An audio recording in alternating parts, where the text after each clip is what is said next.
Good morning my dear students, welcome to my YouTube channel. नए साल की शुभकामनाएं सभी स्टूडेंट्स को। तो आज नए साल में हम जो है बहुपद का टॉपिक शून्यक और क्या कहते हैं गुणांकों के बीच रिलेशन संबंध से रिलेटेड क्वेश्चन जो है उसके बारे में डिस्कस करेंगे। तो देखिए क्वेश्चन जो है ये हर बार पूछता है, द्विघात बहुपद 3x² - x - 4 के शून्यक ज्ञात करें और शून्यकों तथा गुणांकों के बीच के संबंध की सत्यता की जांच करें। इस टाइप का क्वेश्चन सब बार पूछता है।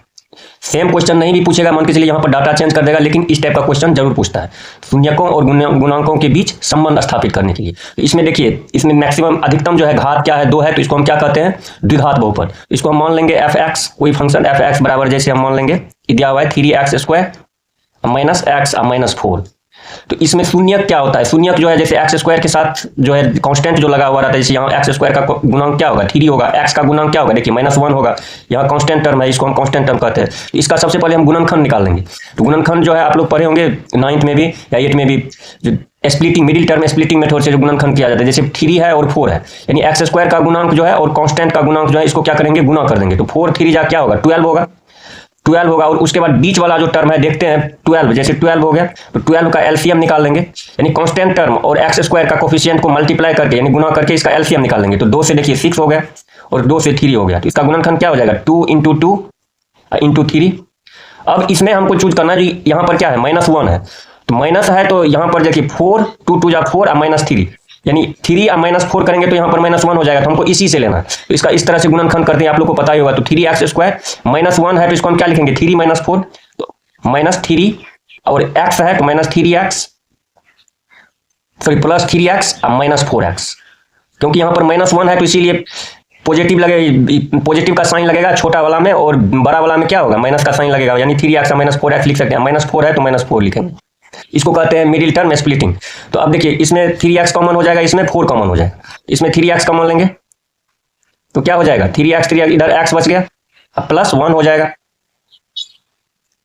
यहाँ माइनस कॉमन लेंगे, -4 है तो -4 कॉमन लेंगे, इधर भी x +1 हो जाएगा। अब इसका गुणनखंड कितना हो जाएगा, 3x -4, 3x - 4 इंटू x +1, ये इसका गुणनखंड हो गया। अब गुणनखंड निकाल लिए। अब हमको क्या निकालना है, इसका शून्यक निकालना है। तो शून्यक निकालने के लिए क्या करते हैं, f(x) = 0 कर देते हैं।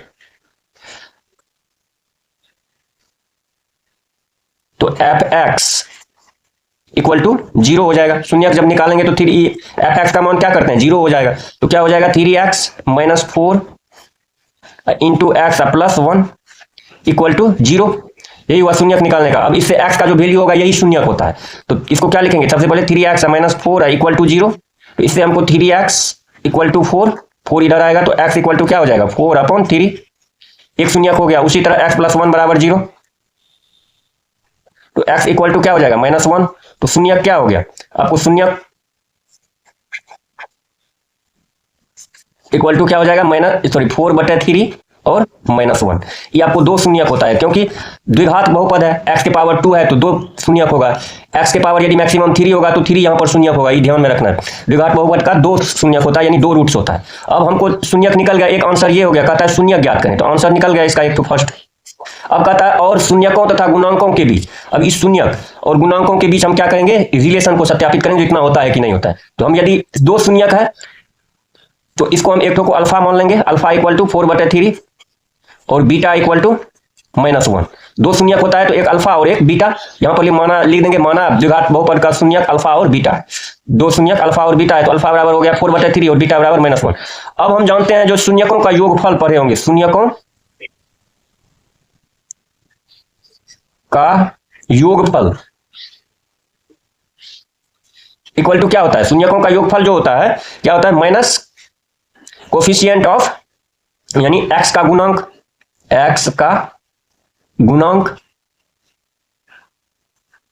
बटे माइनस x का गुणांक हो जाएगा, अब बटे x² का गुणांक।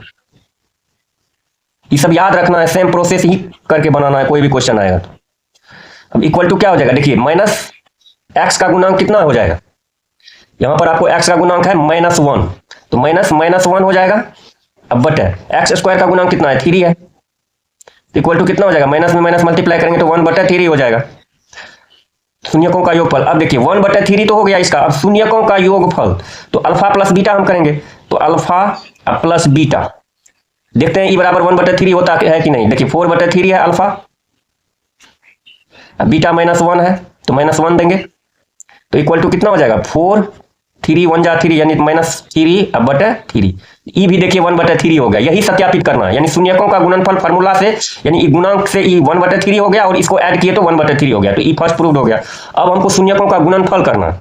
अब देखिए शून्यकों का गुणनफल, इसका फार्मूला क्या होता है? इसका फार्मूला होता है कांस्टेंट टर्म, यानी कांस्टेंट टर्म जो है ये, जैसे -4 हो गया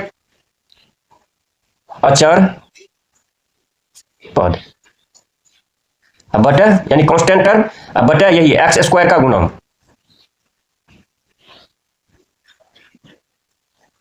शून्यकों का गुणनफल क्या हो जाएगा? अल्फा बीटा, गुणांक का गुणनफल है तो दोनों को मल्टीप्लाई कर देंगे, अल्फा बीटा इक्वल टू, देखिए अचर पद इसमें क्या है -4, अब बटा x² का गुणांक क्या है 3।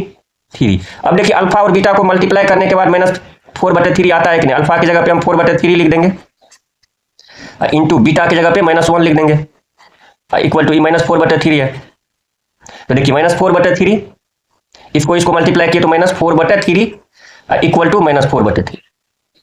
तो यही प्रूव्ड हो गया। यही मान के चलिए शून्यकों और गुणांकों के बीच रिलेशन इस तरह से ही निकालना है।